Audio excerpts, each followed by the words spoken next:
Good morning students. आज के इस वीडियो में हम लोग पढ़ने वाले हैं अपने सिलेबस का लास्ट चैप्टर, सेमेस्टर 2 का जो सिलेबस है उसका लास्ट चैप्टर, जिसका नाम है waste management. And I hope कि हमने जो लास्ट चैप्टर पढ़ा था ट्रांसपोर्टेशन इन इंडिया, उसके नोट्स आपने बना लिए होंगे और उसका जो एक्सप्लेनेशन मैंने किया था वो आपको समझ में आ गया होगा। तो चलिए टाइम वेस्ट नहीं करते हैं और शुरू करते हैं अपना आज का चैप्टर वेस्ट मैनेजमेंट।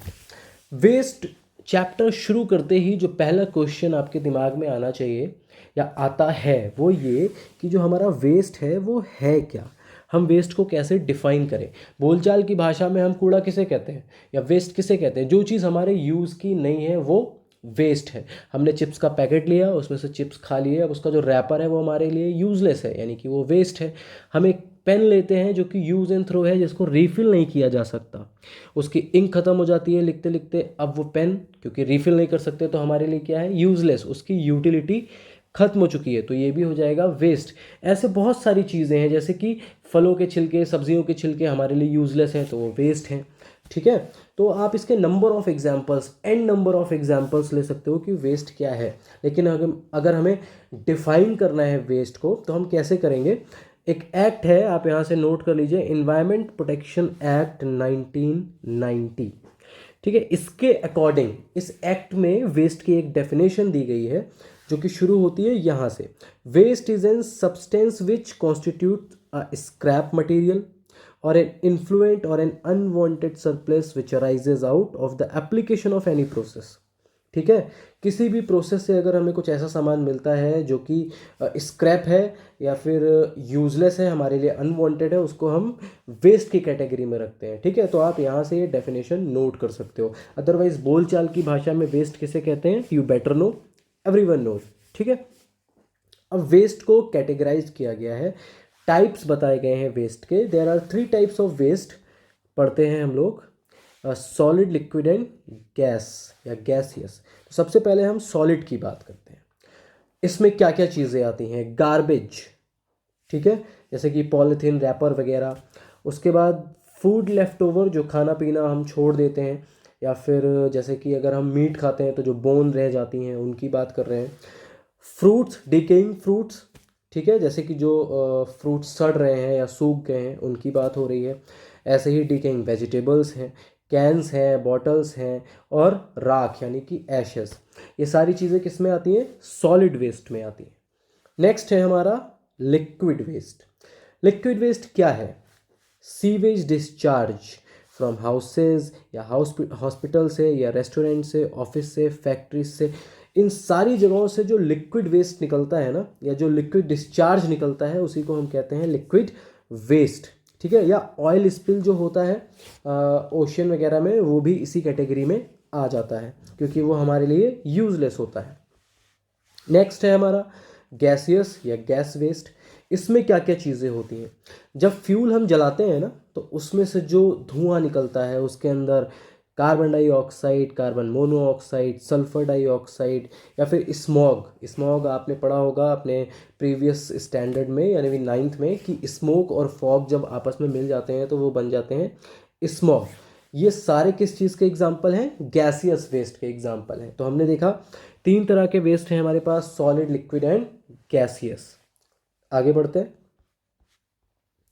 अब यहाँ पर एक डिफरेंस दिया हुआ है कि toxic and non toxic waste क्या होते हैं। देखिए, वैसे तो हम सिंपल भाषा में अगर बात करें तो टॉक्सिक मतलब जहरीला, नॉन टॉक्सिक मतलब जो कि जहरीला नहीं है। तो आप अगर ऐसे ही बस ये शब्द पढ़ के अगर समझ सकते हो तो समझो कि उस गार्बेज की बात हो रही है जो कि जहरीला है, और दूसरी तरफ उस गार्बेज की बात हो रही है जो जहरीला नहीं है। अगर हम पॉइंट्स की बात करते हैं, वैसे तो आप लिख लोगे लेकिन मैं फिर भी आपके लिए पढ़ देता हूँ कि दीज आर डेंजरस वेस्ट। ठीक है, इससे आपको हेल्थ हजार्ड ह्यूमन के लिए या एनिमल के लिए हो सकते हैं, इवन प्लांट्स के लिए भी हो सकते हैं। नॉन टॉक्सिक की बात करें तो these waste do not cause any serious health hazard. जो मैंने कहा कि इसमें टॉक्सिक है, इसमें टॉक्सिक नहीं है, ये जहरीला है, ये जहरीला नहीं है। ठीक है, टॉक्सिक वेस्ट कैसे निकलते हैं? ये निकलते हैं इंडस्ट्रियल प्रोसेस से। केमिकल फर्टिलाइज़र के यूज़ करने से, या फिर बायोमेडिकल वेस्ट होता है जो कि हॉस्पिटल से निकलता है, या फिर न्यूक्लियर रिएक्टर्स या जो न्यूक्लियर प्लांट्स होते हैं वहाँ से जो लिक्विड निकलता है या वेस्ट निकलता है वो होता है टॉक्सिक वेस्ट। ठीक है। और ये जो नॉन टॉक्सिक है ये क्या है, ये नॉर्मली होता है डोमेस्टिक, जो घर से निकलता है, फलों का कचरा, सब्जियों के छिलके, फलों के छिलके वगैरह वगैरह, वो सारी चीज़ें। ठीक है। नेक्स्ट, इस जो टॉक्सिक वेस्ट है उसमें क्या क्या है, इसमें देखो आप, क्लोरीनेटेड सॉल्वेंट है, ठीक है, एस्बेस्टॉस, उसके बाद ऑर्नोक्लोराइन पेस्टिसाइड्स है, पेस्टिसाइड्स जो कीड़ों वगैरह के लिए यूज़ किया जाता है, पेंट जो बच जाता है हमारे पास वो है, और जो large amount of sulphur and nitrogen जो कि आपका फर्टिलाइज़र में हो सकता है या और अदर केमिकल जो निकलते हैं इंडस्ट्रीज से उसमें हो सकता है। तो ये सारी चीज़ें क्या हैं, ह्यूमन, एनिमल और प्लांट सभी के लिए टॉक्सिक है। अगर हम नॉन टॉक्सिक की बात करें तो इसमें क्या है, फूड लेफ्ट ओवर, बचा हुआ खाना या बचे हुए फल या सब्जियां या उनके छिलके, ये सारी चीज़ें आती हैं। तो आपको समझ में आ गया होगा toxic waste and non toxic. Toxic यानी कि जहरीला, पॉइजनस, नॉन टॉक्सिक यानी कि जिसमें जहर नहीं है और वो बहुत ज़्यादा हार्मफुल भी नहीं है। ठीक है, आगे बढ़े। सोर्सेज ऑफ वेस्ट की बात यहाँ पर हो रही है कि जो वेस्ट है वो कहाँ कहाँ से जनरेट होता है। ठीक है, शॉर्ट में तो हम लोग ऊपर अभी पढ़ कर ही आए हैं। तो waste are classified into the following categories जो कि नीचे दी गई हैं डिपेंडिंग ऑन देयर सोर्सेज। जैसे कि पहला है डोमेस्टिक, आप नीचे पढ़ो या ना पढ़ो आपको समझ में आ गया कि घर से निकलने वाला जो वेस्ट है वो हमारा डोमेस्टिक वेस्ट है।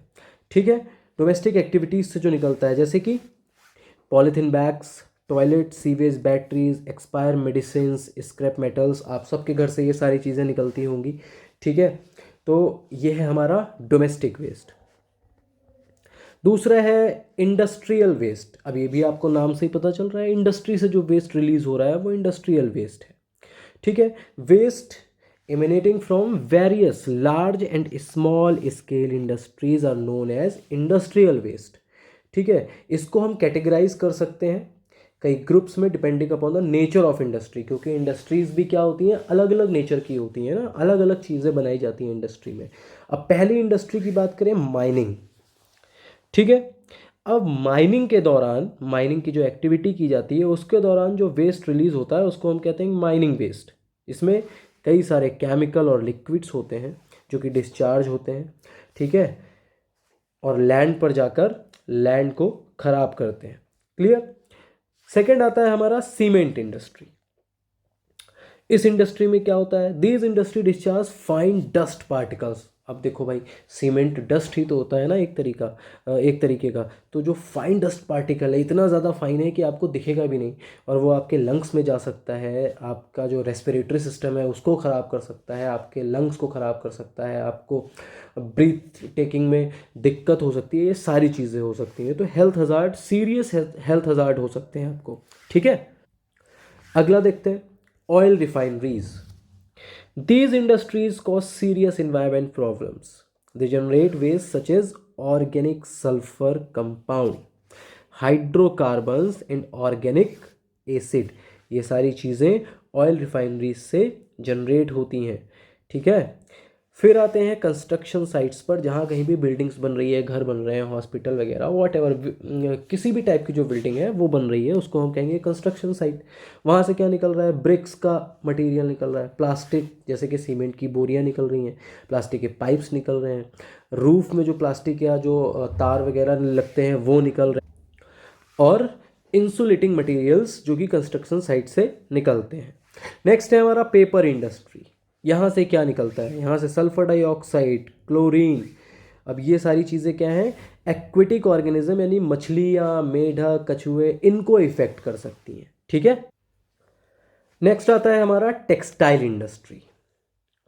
टेक्सटाइल इंडस्ट्री यानी कि कपड़ा इंडस्ट्री, जहाँ पे कपड़ा बनता है, वहाँ से क्या निकलता है, वहाँ से जो भी चीज़ें, जो भी केमिकल्स निकलते हैं जब हम बॉयल करते हैं फाइबर को और उसको प्रोसेस करते हैं, किसको, फाइबर को जब प्रोसेस करते हैं उससे जो इफ्लुएंट्स निकलते हैं वो हार्मफुल होते हैं।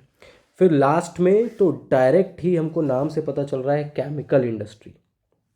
केमिकल इंडस्ट्री में क्या है, मैन्युफैक्चरिंग इंडस्ट्री भी आती है इसमें, फर्टिलाइज़र्स, पेस्टिसाइड्स, ये सारी इंडस्ट्रीज भी इसके अंदर आती हैं। ठीक है, नेक्स्ट है हमारा metal industry. These industry produce waste containing copper, lead, acid, chromium, zinc. ठीक है, ये एक्वेटिक लाइफ अगेन जो पानी में रहने वाले जीव जंतु हैं उनको इफेक्ट करती है। ठीक है, तो ये सारे हमारे क्या थे, इंडस्ट्रियल वेस्ट। ठीक है, अलग अलग नेचर के, mining, cement, oil, construction site, paper, textile, chemical, metal industries, कई सारी इंडस्ट्रीज हमने पढ़ ली यहाँ पर। चलिए आगे बढ़ते हैं। एग्रीकल्चर वेस्ट हमने ऊपर पढ़ा था, इंडस्ट्रियल वेस्ट, अब हम पढ़ेंगे एग्रीकल्चर वेस्ट। कहाँ कहाँ से मिलता है देखिए, प्लांट के रिमेन्स या फिर क्रॉप रेसिड्यू। ठीक है, जो कि हम जब क्रॉप को हार्वेस्ट कर लेते हैं उसके बाद जो रेसिड्यू बचता है उसकी बात यहाँ पर हो रही है। ठीक है, तो हमारा प्लांट रिमेन्स और क्रॉप रेसिड्यू। एग्जाम्पल के लिए waste left in agriculture fields after harvesting, जैसा कि मैंने आपको बताया, जो बारले है उसकी जो लकड़ियाँ बच जाती हैं, वीट का वेस्ट, शोरगुम और राई, राई यानी कि सरसों, मस्टर्ड जिसे कहते हैं।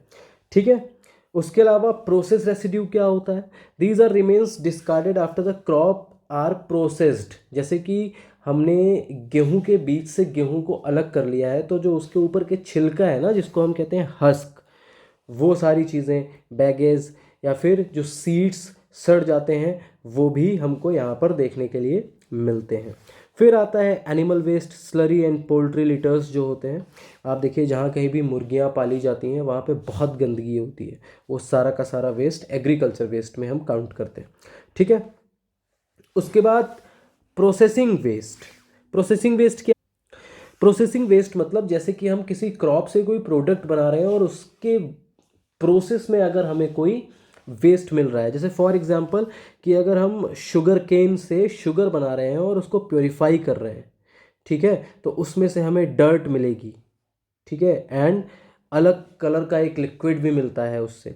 ठीक है, जिसका फर्दर यूज़ भी किया जाता है लेकिन वो बेसिकली वेस्ट होता है। तो प्रोसेसिंग से भी जो वेस्ट निकलता है वो भी हम इसी में काउंट करेंगे। फर्टिलाइज़र्स, जब हम खेतों में फर्टिलाइज़र का यूज़ करते हैं, पेस्टिसाइड का यूज़ करते हैं, तो नाइट्रोजन, फॉस्फोरस और पोटेशियम ये सारी चीज़ें भी नुकसानदेह होती हैं। ठीक है, पेस्टिसाइड एंड इंसेक्टिसाइड्स, इनका भी हम कहाँ यूज़ करते हैं, खेतों में ही यूज़ करते हैं। इसमें डेंजरस केमिकल होते हैं जैसे कि नाइट्रोजन, सल्फर, डीडीटी। डीडीटी क्या करती है, ह्यूमन बॉडी में एंटर कर सकती है या फिर ह्यूमन के फूड चेन में एंटर कर सकती है और अगेन जाएगी वो बॉडी में और फिर उसमें गड़बड़ क्रिएट करेगी। ठीक है, डिसबैलेंस क्रिएट करेगी।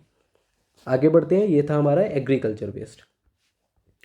नेक्स्ट है हमारा म्यूनिसिपल वेस्ट। म्यूनिसिपल वेस्ट क्या होता है, देखो म्यूनिसिपल वेस्ट की अगर हम डेफिनेशन की बात करें तो किसी एक म्यूनिसिपैलिटी का जो एरिया होता है या फिर जो लोकल एरिया होता है वहाँ पर जो वेस्ट जनरेट होता है उसको हम कहते हैं म्यूनिसिपल वेस्ट। ठीक है, अब ये कहाँ से आता है, ये दुकानों से आ सकता है, ऑफिस से आ सकता है, बैंक, हॉस्पिटल, स्कूल। इसको भी हम कई कैटेगरी में डिवाइड कर सकते हैं, ये जो वेस्ट निकल रहा है, जैसे कि सीवेज। ठीक है, सीवेज का जो डिस्चार्ज होता है, it is a liquid waste which is discharge from kitchen, bathroom, laboratories, उसके बाद लॉन्ड्रीज, लेबोरेटरीज, इन सारी जगहों से निकलता है। इसमें मिनरल्स होते हैं, ऑर्गेनिक मैटर होता है, वेस्ट वाटर होता है, ह्यूमन एक्सक्रेटा होता है। ठीक है, ये सारी चीज़ें होती हैं हमारी सीवेज के अंदर। As municipal sewage contains large quantity of nitrogen, organic matter, it can effect the ecosystem. अगर इसको सही से ट्रीट नहीं किया गया, सही से इसको डिस्पोज नहीं किया गया। ठीक है, अब हम देखते हैं जरा कि डिफरेंस क्या है biodegradable pollutant and non biodegradable degradable pollutants में। देख लेते हैं एक बार, बहुत ही छोटा सा टॉपिक है। बायोडिग्रेडेबल जो पॉल्यूटेंट हैं ये ऑटोमेटिकली डिकम्पोज हो जाते हैं इनटू द सॉइल। ठीक है, नॉन बायोडिग्रेडेबल क्या है, ये या तो बहुत ज़्यादा समय लेते हैं in comparison the previous one, या फिर कभी भी डिकम्पोज नहीं होते सॉइल के अंदर, ये ऐसे ही रहते हैं। ठीक है, अगला पॉइंट देखते हैं, they do not pose a very serious challenge to the environment. जो बायोडिग्रेडेबल पॉल्यूटेंट्स हैं इनसे इन्वायरमेंट को कोई बहुत ज़्यादा खतरा नहीं है, बट जो नॉन बायोडिग्रेडेबल है उनसे बहुत खतरा है। These waste pose a serious challenge to the environment because they do not decompose in to the soil, जैसा कि हमने पिछले पॉइंट में पढ़ा। एग्जाम्पल के लिए हम देखें तो पेपर, एक्शेल्स, ये क्या है, ये अपने आप खत्म हो जाते हैं, डिकम्पोज हो जाते हैं। बट अगर हम इधर का एग्जांपल लें तो मेटल कैन्स, प्लास्टिक प्रोडक्ट्स, ये या तो कभी भी ख़त्म नहीं होते या फिर बहुत ज़्यादा टाइम लेते हैं ख़त्म होने में। क्लियर? आगे बढ़ते हैं। नेक्स्ट है हमारा बायोमेडिकल वेस्ट। अब देखो भाई, वेस्ट जो कि आप कह सकते हो हॉस्पिटल से रिलीज़ किया जाता है, ठीक है, उसको हम कहेंगे बायोमेडिकल वेस्ट। लेकिन अगर हम यहाँ पर पढ़ कर देखते हो तो एक बार पढ़ के भी देख लेते हैं, है ना, कोई हर्ज नहीं है। Waste which are generated during medical treatment, diagnosis and immunisation of human and animals are known as biomedical waste. जैसे कि आप देखो ना, ड्रेसिंग की जाती है हॉस्पिटल में, या फिर जो डायग्नोस की जाते हैं, टेस्ट किए जाते हैं कई सारी चीज़ों के, उस सारी प्रोसेस से जो वेस्ट निकलता है उसको हम बायोमेडिकल वेस्ट कहते हैं। सिरिंज हो सकती है, कॉटन हो सकता है, ठीक है, पट्टियाँ हो सकती हैं, कई सारी चीज़ें, बैंडेड वगैरह, ये सब, या फिर एक्सरे फाइल जो होती है वो भी हो सकती है, ठीक है। It also include waste generated during research and experiment. देखो, रिसर्च और एक्सपेरिमेंट में हम रिसर्च क्यों करते हैं? ताकि कुछ नई चीज़ डिस्कवर कर सकें या इन्वेंट कर सकें। अब उसमें कई बार फेलियर भी होता है ना, मल्टीपल टाइम्स जो साइंटिस्ट हैं वो फेल हो जाते हैं, और जो उन्होंने प्रोसेस फॉलो की थी, जो मटेरियल उन्होंने यूज़ किया था रिसर्च करने में, वो वेस्ट हो जाता है जब वो फेल हो जाते हैं, क्योंकि उनको नए सिरे से रिसर्च करनी है। तो वो सारा का सारा क्या हो जाता है? Biomedical waste. उसके अलावा इसमें क्या क्या आ सकता है? निडल, सिरिंज, टिश्यू, या फिर बॉडी पार्ट्स हो सकते हैं। आप देखिए कैंसर वगैरह जो होते हैं वो बॉडी से काट के अलग कर देते हैं, तो वो भी हो सकता है। या फिर किसी का कोई बॉडी पार्ट इफ़ेक्टेड है, उसको अलग कर देते हैं, तो ये भी हो सकता है। बॉडी पार्ट केमिकल हो सकते हैं जो कि पैथोलॉजी में यूज़ होते हैं टेस्ट के लिए, और पॉलीथीन बैग्स तो होते ही होते हैं। ये सारी चीज़ें किस में आती हैं? बायोमेडिकल वेस्ट में। न्यूक्लियर वेस्ट हमारा नेक्स्ट टॉपिक है। इसमें क्या है? देखो, radio active waste which are generated from nuclear reactors. Nuclear reactor से जहाँ से न्यूक्लियर रिएक्टर जहाँ पर बिजली वगैरह बनाई जाती है, वहाँ से जो वेस्ट निकल रहा है वो इसमें आता है। न्यूक्लियर पावर प्लांट्स जो होते हैं वहाँ से जो वेस्ट निकल रहा है, या फिर ट्राइडेंट सबमरीन या फिर एक्सरे मशीन से जो वेस्ट निकल रहा है उसको हम कहते हैं न्यूक्लियर वेस्ट, ठीक है। ये बहुत ज़्यादा ही हजार्डियस होते हैं of all as they emit radiation, क्योंकि इनसे क्या निकलता है? रेडिएशन, जिससे कई तरह की बीमारी हो सकती हैं, सच एज कैंसर, जो कि आपको पता है कि बहुत खतरनाक बीमारी है, और फिर जेनेटिक डिसऑर्डर भी हो सकता है, ठीक है। जीन्स में परिवर्तन, जीन्स में चेंज आ सकता है, ठीक है। आगे बढ़े, एक पॉइंट ये देख लीजिए, मेडिकल एक्सरे जो है वो 18% आर्टिफिशियल रेडिएशन जो है उसको आई के क्या करते हैं? कंट्रीब्यूट करता है, कह सकते हैं, है ना, जो कि यूज़ किया जाता है रेडियोथेरेपी डायग्नोस्टिक पर्पस से, लोगों की बीमारियां या फिर उनकी बॉडी के अंदर क्या चल रहा है उसको पता लगाने के लिए यूज़ किया जाता है ना। तो ये जो एक्सरे है ये आर्टिफिशियल रेडिएशन का 18% कंट्रीब्यूट करता है, ठीक है। आगे बढ़ते हैं।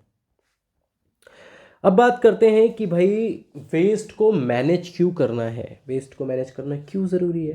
देखो भाई, वेस्ट को मैनेज करना इसलिए ज़रूरी है कि अगर हम इसे सही से वेस्ट नहीं करेंगे तो कई तरह की बीमारियां फैलेंगी। इसीलिए इम्पॉर्टेंट है कि वेस्ट को बहुत ही ज़्यादा सेफली और साइंटिफिकली डिस्पोज किया जाए या मैनेज किया जाए। अब देखो, वेस्ट जो है लैंड पर, अगर हम लैंड पर वेस्ट फैला देते हैं, there are danger of spreading many diseases when waste get accumulated on land. जैसे आपने देखा होगा कॉलोनीज में जो खाली प्लॉट पड़े होते हैं, सारे कॉलोनी का कूड़ा उसी प्लाट में इकट्ठा हो रहा है, प्लॉट में इकट्ठा हो रहा है, ठीक है ना। तो वो क्या होता है? ये हार्मफुल होता है, आसपास की कॉलोनी में लोग बीमार पड़ने लगेंगे, मलेरिया डेंगू फैल सकता है, कई तरह की बीमारियां फैल सकती हैं। अब अगर हम देखें बीमारियां कौन कौन सी हैं तो उनकी पूरी लिस्ट है। अब हाउस फ्लाई, घर में जो मक्खी उड़ती रहती है, आपने देखी होगी, उससे टाइफॉइड, डायरिया, है ना, डिसेंट्री, कॉलरा। सैंड फ्लाई से काला आजार, सैंड फ्लाई फीवर, है ना। सेक्से फ्लाई से स्लीपिंग सिकनेस हो सकती है। मॉस्किटोज से malaria, yellow fever, chikungunya, dengue, ये सब आपने नाम सुने हुए हैं। रोडेंट से प्लेग हो सकता है। सेल्मोनेलोसिस, बड़ा टफ नाम है भाई, सेल्मोनेलोसिस। डॉग से रेबीज हो सकता है, और हाइड्रेटेड डिसीजेज हो सकती हैं, ठीक है। तो इसीलिए हमें लैंड पर भी कूड़े को इकट्ठा नहीं होने देना है। That is very harmful for the human being and animal also. ठीक है। अब वाटर की बात करें कि वाटर इन वेस्ट, वाटर कैसे कैसे पल्यूट होता है वो हम देख लेते हैं। Industrialisation and urbanisation pollute water in the following ways. जो बढ़ती हुई इंडस्ट्रीज़ हैं या बढ़ते हुए शहर हैं वो किस तरह से पानी को गंदा करते हैं वो देख लेते हैं हम। ठीक है। सबसे पहले सीवेज। सीवेज में क्या होता है, पैथोजेनिक एजेंट्स होते हैं। और पैथोजेनिक एजेंट्स हैं क्या, ये माइक्रो ऑर्गेनिज्म हैं जो कि डिसीजेस फैला सकते हैं और इंसान को पता भी नहीं चलेगा कि उसकी बॉडी में कैसे एंटर हो रहे हैं। ठीक है। सेकंड पॉइंट, पानी में इंडस्ट्रीज से कुछ ऐसे डिस्चार्ज या ऐसे लिक्विड डिस्चार्ज किए जाते हैं, वेस्ट डिस्चार्ज किया जाता है जिसमें मेटल साल्ट होता है या फिर कॉम्प्लेक्स ऑर्गेनिक केमिकल्स होते हैं। इतने ज़्यादा केमिकल्स अलग अलग तरह के होते हैं, एक ही में मिक्स होते हैं, जिनमें आपस में भी केमिकल रिएक्शन होता होगा, तो वो बॉडी के लिए हार्मफुल है। Not only for human body, animals के लिए as well as for plants also. ठीक है।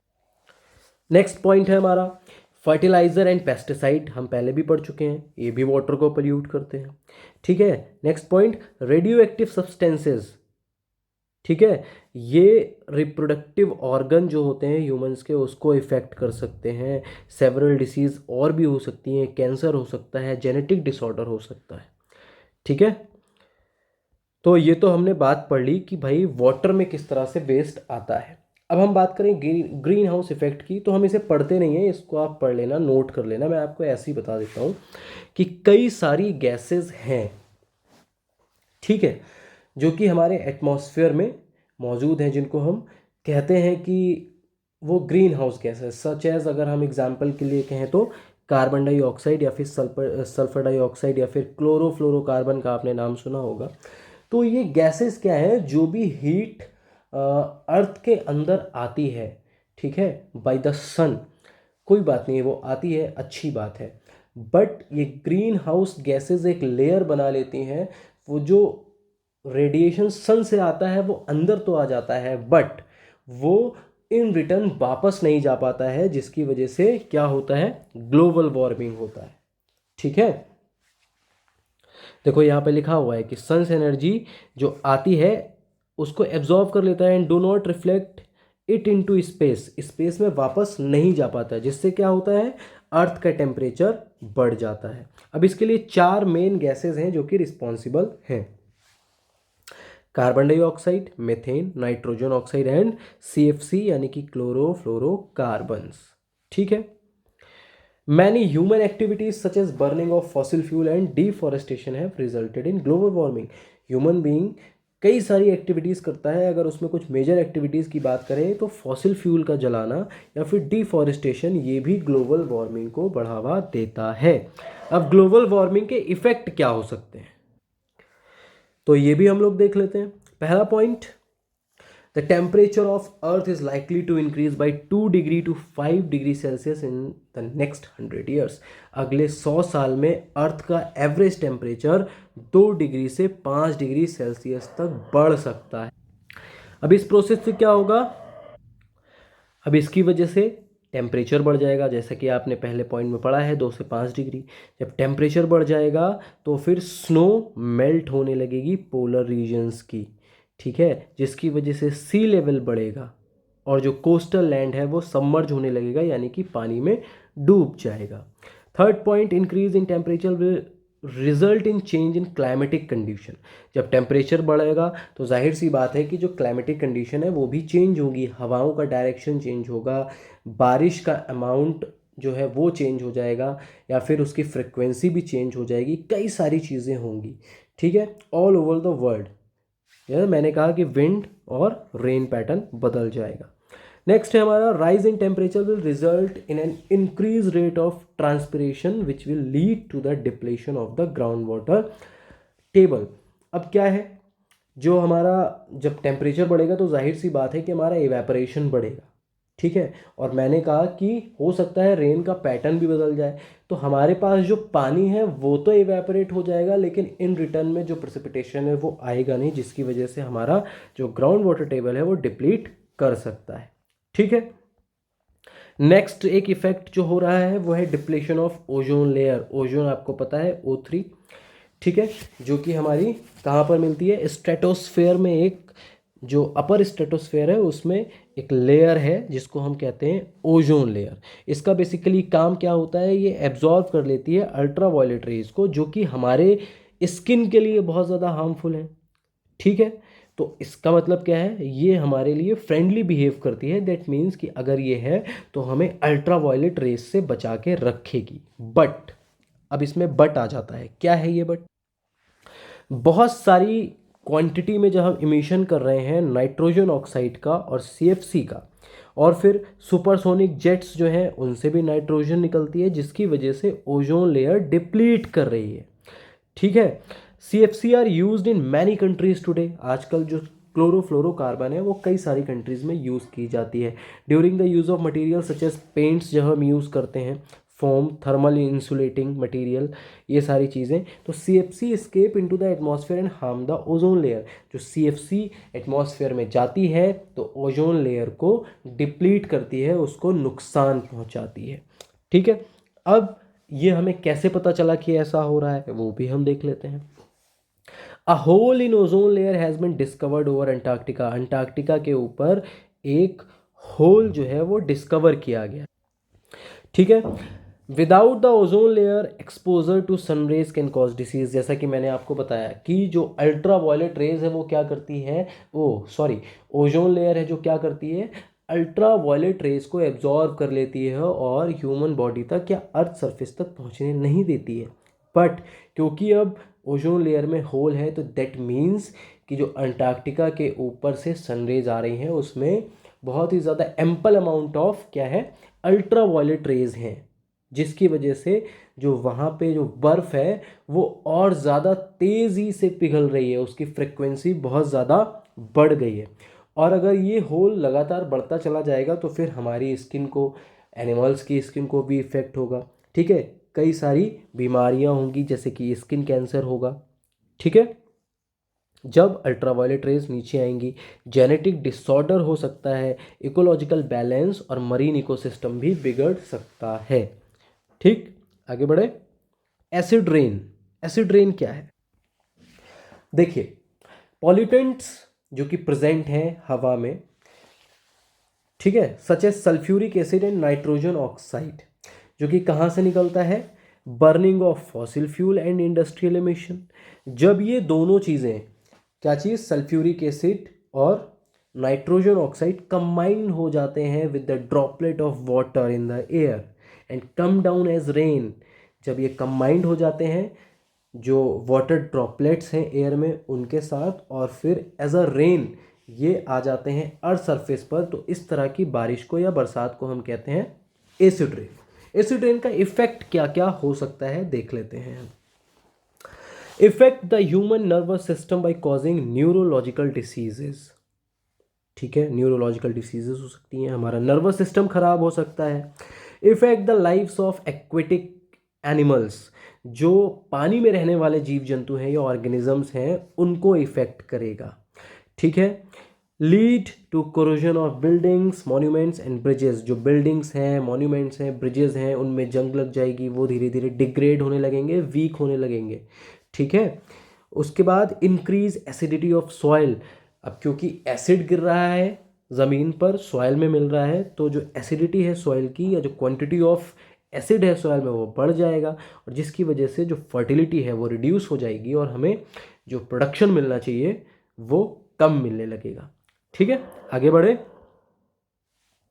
आगे हमारा नेक्स्ट टॉपिक है soil pollution. Acid rain can cause soil pollution. Soil pollution lead to reduction in mineralisation and decomposition. अगर soil का pollution बढ़ जाता है तो उसके मिनरल्स कम हो जाएंगे। ठीक है, या फिर जो मिनरल्स अपने आप को मेंटेन करते रहते हैं ऑटोमेटिकली, वो प्रोसेस कम हो जाएगी, और जो डीकम्पोजिशन करने की कैपेसिटी है मिट्टी में या सॉइल में वो भी ख़त्म हो जाएगी।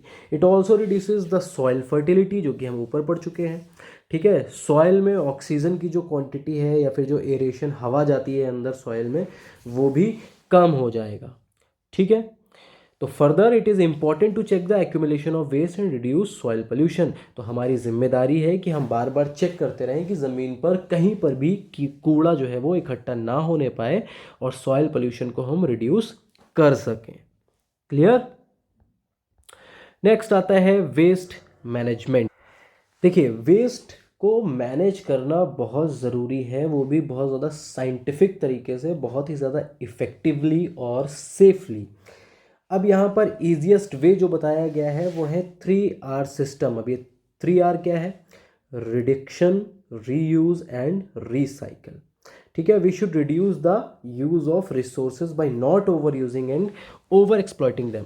हमें रिसोर्सेज को बहुत ज़्यादा यूज़ नहीं करना है, हम जितना ज़्यादा हो सके चीज़ों को रीयूज़ करते रहें बार बार बार बार। जैसे कि प्लास्टिक का डिस्पोजल ग्लास आप ले लीजिए फॉर एग्जांपल, हम उसमें पानी पीते हैं, फेंक देते हैं। ठीक है, बहुत सारे लोग बॉटल खरीदते हैं, बॉटल खरीदते हैं पानी की और फिर उसको दोबारा यूज़ नहीं करते, इवन क्रश भी नहीं करते और फेंक देते हैं। ठीक है, दैट इज़ बैड हैबिट। तो हमें ऐसा नहीं करना है। हमें क्या करना है? रिसोर्सेज को जितना ज़्यादा यूज़ कर सकते हैं यूज़ करें, रीयूज़ करें। और अगर हमें लगता है कि हाँ, जो चीज़ हम बार बार रीयूज़ कर रहे हैं उसकी कंडीशन सही नहीं है, तो हमें एक और प्रोसेस फॉलो करनी है और हमें उस चीज़ को रिसाइकिल करना है। जैसे कि प्लास्टिक, प्लास्टिक एक ऐसा सब्सटेंस है जो कभी भी ख़त्म नहीं होता है एनवायरनमेंट में। तो हम एक बॉटल यूज़ कर रहे हैं, बार बार यूज़ कर रहे हैं, वो टूट गई है तो हम उसको रिसाइकिल करके एक नया प्लास्टिक का प्रोडक्ट बना सकते हैं। ठीक है, तो इस तरह से हमें चीज़ों को ओवर यूज़ नहीं करना है बल्कि रीयूज़ करना है और रिसाइकिल करना है। और इन 3R से, इन 3R से हम क्या कर सकते हैं? अपने इन्वायरमेंट को प्रोटेक्ट कर सकते हैं। क्लियर। वेस्ट एक्यूमुलेशन का इम्पैक्ट क्या होता है, क्या असर होता है, चलिए देख लेते हैं। देखिए, पहला बड़ा सिंपल सा पॉइंट है, अगर हम कूड़े को खुले में डालेंगे उस पर मक्खियाँ, मच्छर, कई सारे बैक्टीरिया पनप जाएंगे, जर्म्स आ जाएंगे और वही मक्खियाँ और वही मच्छर वहाँ से उड़कर आपके घरों में आएंगे। ठीक है, आपके अप्लाइंसेस पर बैठेंगे, आपके बर्तनों पर बैठेंगे, आपके पानी में जाएंगे। और जाहिर सी बात है कि जब आप उसको कंज्यूम करोगे पानी को या फूड को, तो वो सारा का सारा बैक्टीरिया वायरस कहाँ जाएगा? आपके अंदर, और आप बीमार पड़ जाओगे।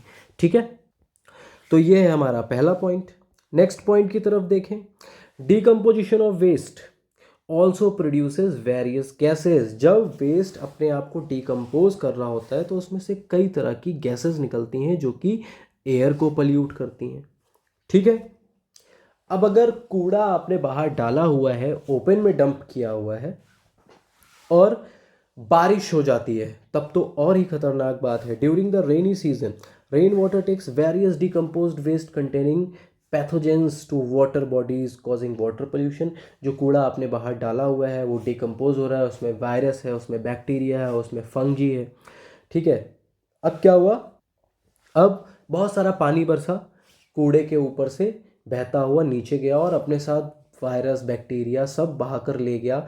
और हो सकता है वो नहर में जाए, नहर से नदी में जाए, है ना। फ्रेश वाटर का जो सोर्स है उसको भी पल्यूट कर सकता है। तो ये भी एक ड्रॉबैक है। ठीक है, तो ये हमारे 3 पॉइंट हो गए। Spoilage of landscape. जाहिर सी बात है कि अगर हम कूड़े को बाहर डालेंगे तो वो देखने में भी अच्छा नहीं लगेगा, वो बर्बाद कर देगा नेचुरल ब्यूटी को, जिस तरह से हम लैंडस्केप को देख रहे हैं। आप इमेजिन करो कि आप उत्तराखंड में जाते हो और बहुत अच्छा सा सुंदर सुंदर पहाड़ दिख रहा है। इमेजिन करो उस पहाड़ के ऊपर खूब सारा कूड़ा डाल रखा है हमने, है ना, अच्छा नहीं लगेगा। तो ये भी एक गलत चीज़ है ना, लैंडस्केप को बिगाड़ देता है। ठीक है, बर्निंग ऑफ कोल, फ्यूल और would produces sulphur and nitrogen. जब हम कोल जलाते हैं या फिर पेट्रोल डीजल जलाते हैं या फिर लकड़ी जलाते हैं, उसमें से सल्फर एंड नाइट्रोजन निकलता है जो कि ऑक्सीजन के साथ रिएक्ट करता है और sulphur dioxide and nitrogen dioxide बनाता है। ठीक है, तो ये सारी गैसेस जब वाटर वेपर के साथ मिक्स हो जाती हैं तो बनाती हैं sulphuric acid and nitric acid. और फिर आपको पता है क्या होता है? Acid rain. और एसिड रेन से क्या होता है ये आप अभी ऊपर पढ़ चुके हो चैप्टर में। ठीक है, अब ये एसिड रेन जब मॉन्यूमेंट्स के ऊपर पड़ती है तो फिर क्या होता है? उनका कलर खत्म हो जाता है, वो डल हो जाते हैं। फॉर एग्जांपल अगर हम ताजमहल की बात ले लेते हैं तो ताजमहल का कलर ताजमहल बना हुआ है वाइट मार्बल से, सफ़ेद संगमरमर से, लेकिन उसका कलर येलोइश हो रहा है। क्यों? क्योंकि आगरा एक इंडस्ट्रियल एरिया है, ठीक है, वहाँ से बहुत सारा वेस्ट निकलता है, वहाँ पर एसिड रेन होती है, जिसकी वजह से जो ताजमहल है उसके ऊपर खराब असर पड़ रहा है। ठीक है, Parthenon of Athens and the Colosseum of Rome, इनके साथ भी सेम चीज़ हो रही है। पल्यूशन, पल्यूशन क्यों होता है? पल्यूशन भाई ये हम बार बार पढ़ रहे हैं, पल्यूशन क्यों हो रहा है? Pollution is caused by the introduction of harmful substances. Atmosphere में जब हार्मफुल सब्सटेंसेस जाते हैं, मान लीजिए हम फ्यूल जला रहे हैं, लकड़ी जला रहे हैं, कोल जला रहे हैं, उससे जो गैसेस निकल रही हैं वो टॉक्सिक हैं, वो जा रही हैं हवा में और हवा को पल्यूट कर रही हैं। ठीक है। दूसरा, जब हम ज़मीन के ऊपर बहुत सारा कूड़ा कचरा इकट्ठा कर देते हैं, हाउस होल्ड एक्टिविटीज़ से जो निकला है, इंडस्ट्रीज से निकला है, हॉस्पिटल से, रेस्टोरेंट से, एग्रीकल्चर प्रैक्टिसेस से जो निकला हुआ है, जैसे कि फर्टिलाइज़र, ये सारी चीज़ें क्या है, ये भी पल्यूशन क्रिएट कर रही हैं on the land and in the water. ठीक है। नेक्स्ट पॉइंट हमारा क्या है? जब हम खुले में कूड़ा डालते हैं, अगेन आपको मैंने बताया, जब हम खुले में कूड़ा डालते हैं तो मक्खियाँ, मच्छर, बैक्टीरिया, वायरस, ये सारी चीज़ें भी क्या हैं, ये हमारे लिए बीमारियां क्रिएट करती हैं। और अगर बारिश हो जाती है तो ये सारी की सारी चीज़ें, ये सारी की सारी गंदगी बहकर पानी में जाती है और पानी को पल्यूट करती है। और फिर अगर उस पानी को हम कंज्यूम करते हैं, जाहिर सी बात है कि वो गंदा पानी ही पर्कुलेट करेगा और अंडरग्राउंड वाटर को रिचार्ज करेगा। तो हम ये तो जानते हैं कि वो जब बाहर आता है तो प्योरीफाई होकर आता है, बट एक लिमिट होती है किसी चीज़ की। अब आप एक्सट्रीमली गंदा पानी अंदर से निकालोगे तो कितना प्रॉपरली वो फिल्टर होकर आएगा। तो अगर आप उसको कंज्यूम करोगे तो फिर आप बीमार पड़ जाओगे। ठीक है। इंडस्ट्रियल वेस्ट निकलता है, वो भी पोल्यूशन क्रिएट करता है, फूड चेन में आ सकता है, वो आपकी बॉडी को इफ़ेक्ट कर सकता है। ठीक है। क्या क्या निकलता है उसमें से? लेड निकलता है, मरकरी निकलता है, वेरी हार्मफुल, डेंजरस। यूट्रोफिकेशन क्या होता है? बहुत ही शॉर्ट में बताता हूँ मैं आपको। यूट्रोफिकेशन एक वो कंडीशन है जब वाटर बॉडी के अंदर पानी में ऑक्सीजन जो है वो कम हो जाता है। ठीक है। It is a process in which oxygen begins to deplete from water bodies. या तो वो नेचुरली हो सकता है या फिर ह्यूमन एक्टिविटीज़ के थ्रू हो सकता है। ठीक है। न्यूट्रिएंट्स एंड केमिकल्स जब हम वाटर में डिस्चार्ज करते हैं, सीवेज के थ्रू, एफ्लुएंट्स के थ्रू, उसकी वजह से ऐसा हो सकता है। अब उसकी वजह से क्या होगा? उसकी वजह से जो मछलियां हैं वो मरने लगेंगी, जो अलग तरीके के और भी छोटे मोटे जीव जंतु या फिर जो लिविंग ऑर्गेनिज्म पानी के अंदर रहते हैं वो भी मरने लगेंगे। ठीक है। इससे और क्या बढ़ जाएगा? जब हमारा यूट्रोफिकेशन बढ़ जाएगा तो फिर पाइटोप्लैंक्टन जो है वो बढ़ने लगेगा, ग्रो करने लगेगा, एल्गी बढ़ने लगेगी, जिसकी वजह से ऑक्सीजन पेनिट्रेट नहीं कर पाएगी पानी के अंदर, सनलाइट भी पेनिट्रेट नहीं कर पाएगी पानी के अंदर, और इसकी वजह से ये क्या कॉज करेगा? डेथ ऑफ एक्वेटिक ऑर्गेनिज्म, मछलियों का मर जाना। ठीक है। Next point, health hazard. कौन कौन से हेल्थ हजार्ड हैं? पहला, हमारा रेस्पिरेटरी सिस्टम को इन्फेक्ट कर सकता है, हमारी आंखों में इरिटेशन हो सकती है, गले में इरिटेशन हो सकती है, नाक में इरिटेशन हो सकती है, हमें हेडेक हो सकता है, नोजिया हो सकता है, डिजीनेस हो सकती है, एलर्जी हो सकती है। क्लियर? एयर पोल्यूशन से हमें क्रॉनिक रेस्पिरेटरी डिसीज हो सकती है, लंग कैंसर हो सकता है। ठीक है। कार्डियोवैस्कुलर डिसीजेज हो सकती हैं, नर्व्स हमारी खत्म हो सकती हैं, ख़राब हो सकती हैं, किडनी और लिवर की बीमारियां हो सकती हैं। ठीक है। नेक्स्ट पॉइंट देखते हैं, पैथोजेंस। हम ऊपर अभी पढ़ चुके हैं। पैथोजेंस क्या है? एक डिसीज कॉजिंग बैक्टीरिया है जो कि पानी में होता है, और अगर हम उस पानी को यूज़ करेंगे तो हमको कई सारी बीमारियां होंगी, जैसे टाइफाइड, कॉलेरा, डायरिया, है ना, dysentery and jaundice. Next, metal such as lead, mercury and cadmium dissolve in water में कॉज सेवरल डिसीज। जो मैंने बताया ना, इंडस्ट्रीज से निकलता है, लेड है, मरकरी है, ये सारी चीज़ें, और अगर ये आपकी बॉडी में जाएंगी तो फिर आपका बहुत नुकसान कर सकती हैं। When water contaminated with cadmium was consumed by people in Japan. Japan में एक बार क्या हुआ, लोगों ने कैडमियम वाला पानी जो है वो पी लिया। They were affected by disease called itai itai. ठीक है। Similarly a disease known as Minamata, उसको मिनीमाता के नाम से भी जानते हैं। ठीक है। Japanese after they consumed fish which had large concentration of mercury and lead, industry से मरकरी, इंडस्ट्री से लेड निकला। ठीक है। और फिर वो ओशन में डंप किया गया, ओशन पे मछलियों ने उसको खाया, मछलियों को जापानियों ने खाया और फिर उससे वो इफ़ेक्ट हो गए और उनको फिर वही इटाई इटाई जिसको हम मिनीमाता के नाम से जानते हैं वो बीमारी हो गई। ठीक है। लेड से क्या नुकसान हो सकता है? Lead can effect the blood system and can lead to behavioural disorder. उसकी वजह से आपको आपके जो व्यवहार में डिसऑर्डर हो सकता है, आप अलग तरीके से व्यवहार कर सकते हो, जैसा आप नॉर्मली करते हो उससे डिफरेंट। क्लियर? रेडिएशन। अब रेडिएशन जैसा कि आपने पता है न्यूक्लियर रिएक्टर वगैरह से निकलता है, तो ये भी ह्यूमन हेल्थ के लिए बहुत ज़्यादा डेंजरस है। ये आपकी बॉडी सेल को इफ़ेक्ट कर सकता है, आपके जीन्स को इफ़ेक्ट कर सकता है। ठीक है। When people are expose to radiation, ठीक, देयर ऑफ स्प्रिंग में ऑल्सो भी इफेक्टेड, जीन्स म्यूटेशन हो सकता है।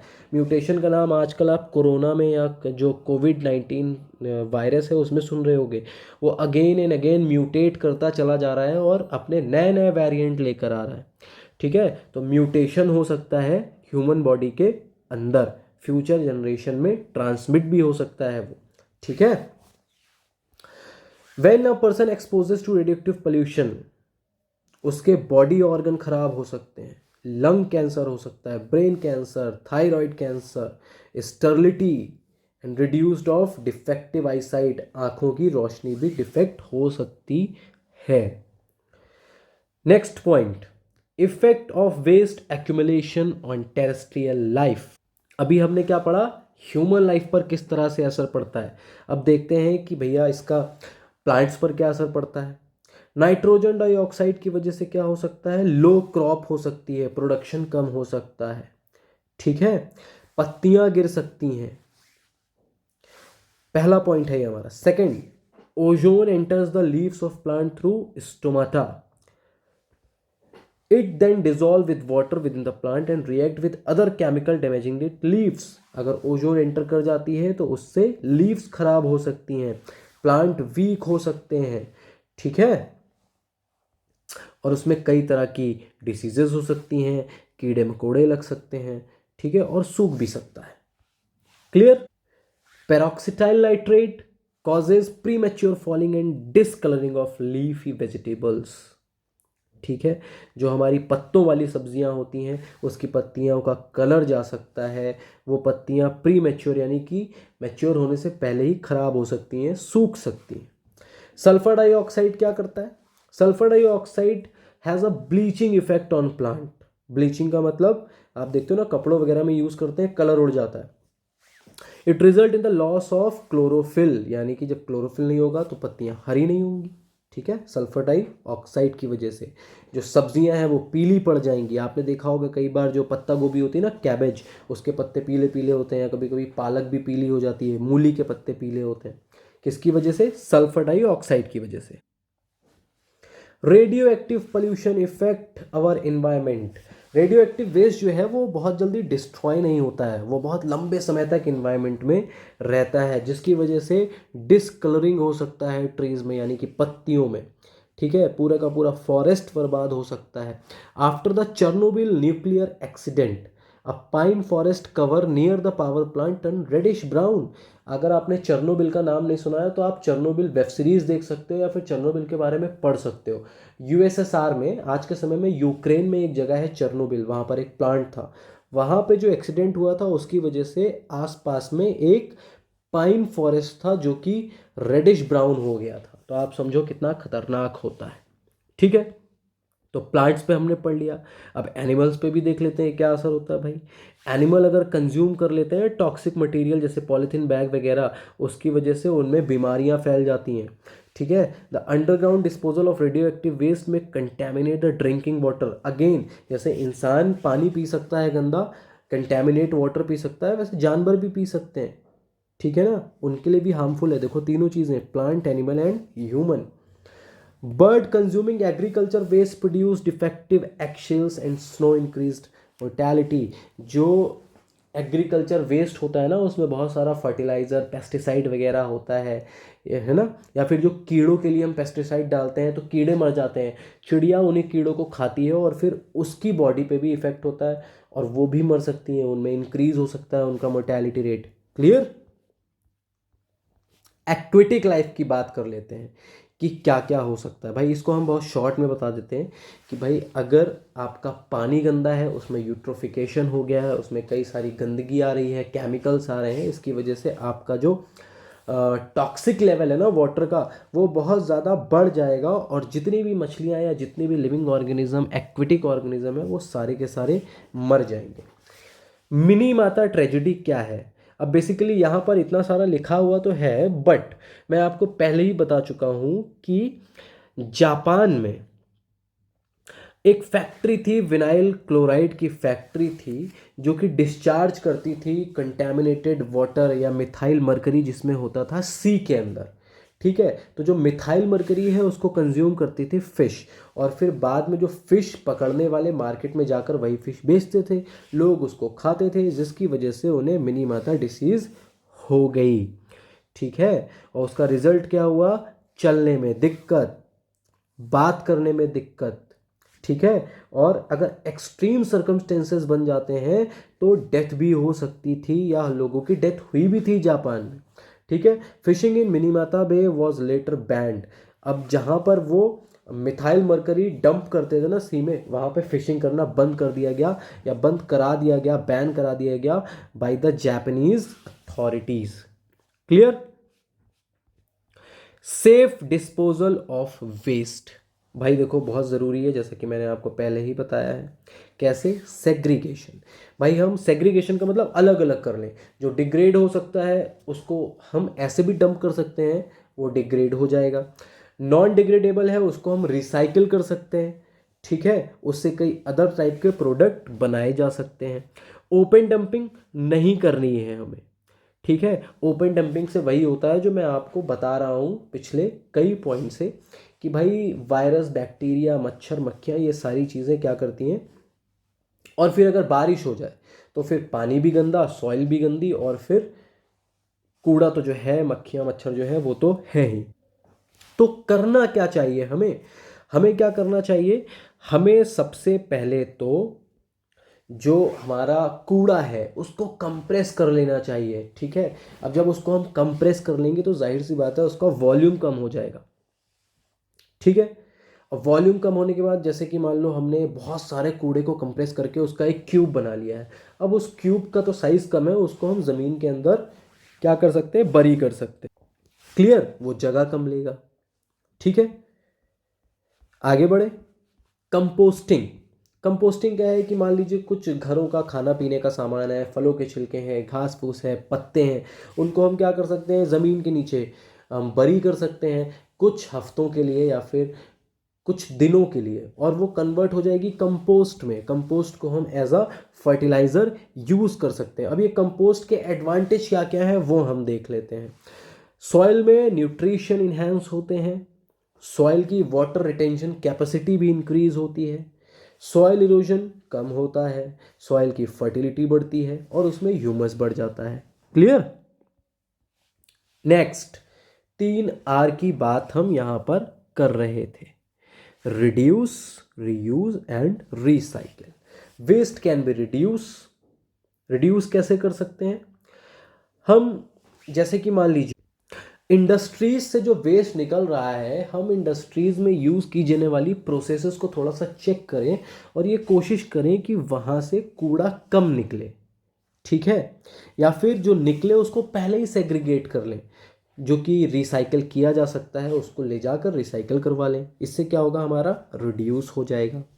ठीक है, सेकेंड पॉइंट, वेस्ट जो है such as glass, rubber, metal pieces, ये क्या है? ये रीयूज कर सकते हैं। ठीक है, रीयूज कर सकते हैं या फिर इनसे नया कोई मटेरियल बना सकते हैं।